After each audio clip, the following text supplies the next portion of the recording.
अब्दुल्ला गुल साहब, आपकी तरफ आऊंगा।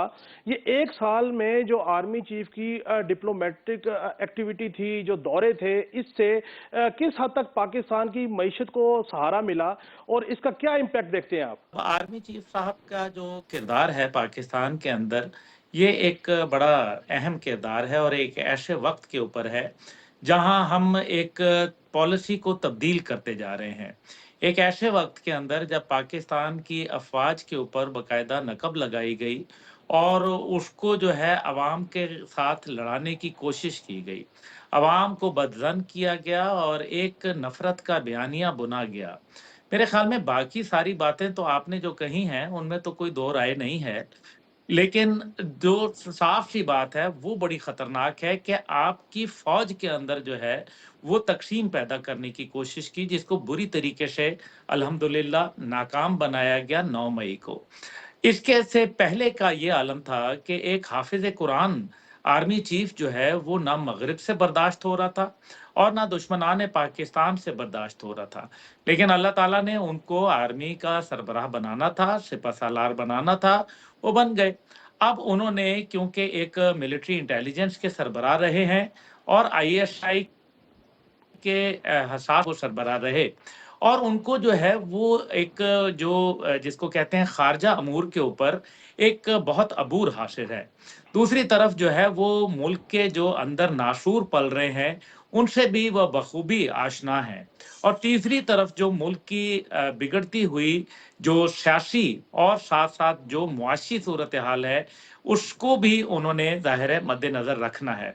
तो ये तमाम चीज़ें जो हैं उन्होंने लेके पहले तो सबसे पहले जो अफ़वाज पाकिस्तान के मुतल्लिक एक बयानिया था, उसको उन्होंने जो है अल्हम्दुलिल्लाह उसके ऊपर काबू पाया और शरपसंद अनासर को जो है वो अभी भी ज़ाहिर है उनके हवाले से केसेस चल रहे हैं। अब आ गया दूसरे ममालिक के ऊपर। देखें जब साइफ़र का बयानिया एक झूठा गढ़ा गया, उसके बाद से पाकिस्तान की जग-हसाई हुई पूरी दुनिया में, इसमें कोई दूसरी राय नहीं है। लेकिन साथ ही साथ जो है अमेरिका के साथ भी ताल्लुकात हमारे उस टाइम पे जो है बहुत निचली सतह पे आए, लेकिन उन सब को लेके आगे बढ़े और आहिस्ता-आहिस्ता अपने जितने भी दोस्त ममालिक और बरादर इस्लामी ममालिक थे, उनके दौरे किए। सऊदी अरब का कामयाब दौरा था और उसके अंदर बहुत कुछ मेरे ख़्याल में हासिल किया और इसी तरीके से आपने देखा कि आए दिन पाकिस्तान के अंदर गैर ममालिक जो हैं, वो आते हैं और मशक़ें करते हैं। साथ ही साथ जो हमारे जो मशरिक़ वुस्ता के साथ तो जुड़े हुए जो हमारे मामलात हैं वो तो एक तरफ, लेकिन जो वस्ती एशियाई रिपब्लिक हैं, वो उनके अंदर भी जो है वो एक बहुत उन्होंने कारकर्दगी अंजाम दी।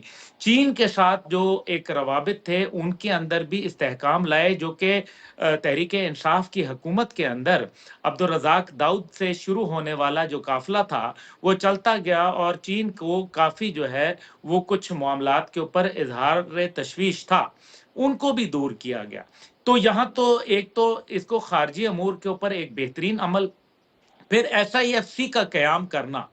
एसआईएफसी के क़याम से ये हुआ कि लोगों के अंदर ये एतमाद पैदा हुआ कि पाकिस्तान के अंदर जो सरकारी सतह के ऊपर, जो इदारों की सतह के ऊपर मुश्किलात हैं, उनको जो है वो पाट लिया जाए और एक बेहतरीन उसके अंदर उनका किरदार हुआ और वो उसके असरात कुछ आना शुरू हुए हैं और कुछ आ रहे हैं। तीसरी तरफ जो है उन्होंने ग्रीन इनिशिएटिव यानी कि हमारे ज़राअत पेशा मुल्क को जो है वो ज़रई हवाले से इस्तेहकाम दिया और लोगों में कॉन्फिडेंस दिया।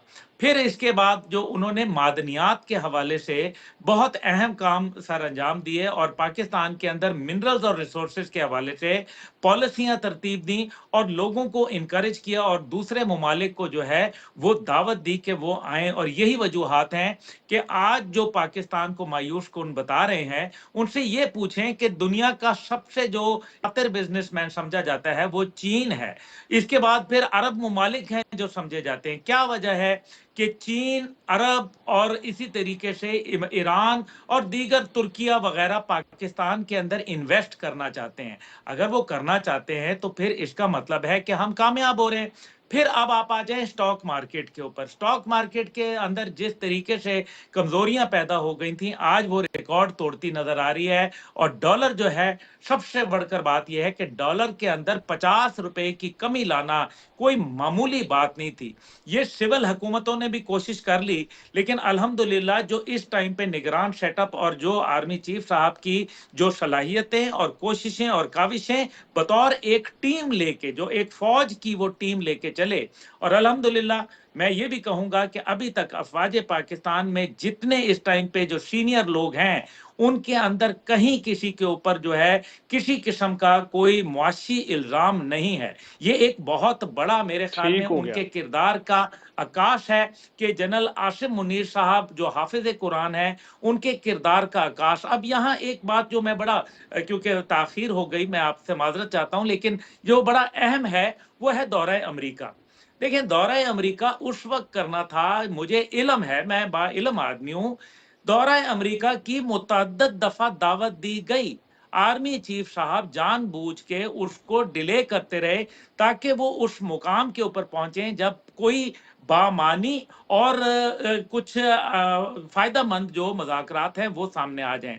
اب دیکھنا یہ ہے کہ یہ مذاکرات جو ہے وہ کس حد تک جاتے ہیں اور اس کے اندر کیا بہتری آتی ہے, جو کہ مجھے یقین ہے کہ اس کے اندر بہتری آئے گی. ٹھیک ہو لیکن گیا عبداللہ ساتھ ہی صاحب. ساتھ ہمیں یہ بھی دیکھنا ہے کہ دورہ امریکہ ایک ایسے وقت میں بھی ہو رہا ہے جب دہشت گردی کے حوالے سے امریکہ کے جو نمائندہ خصوصی افغانستان وہ ٹامس, ان کا بیان آیا ہوا ہے کہ پاکستان کی دہشت گردی کی جنگ کے اندر ہر قسم کا تعاون بھی کریں گے, اور ٹی ٹی پی کے حوالے سے انہوں نے کہا ہے کہ فیصلہ کن مرحلے تک اس کو جو ہے وہ ختم کرنا پڑے گا. ٹھیک تو ہو یہ گیا. میرے خیال میں ٹھیک وہ ہو گیا باتیں عبداللہ تھیں صاحب. جس کی وجہ سے دورہ امریکہ کے اندر جو ہے وہ تاخیر ہوئی.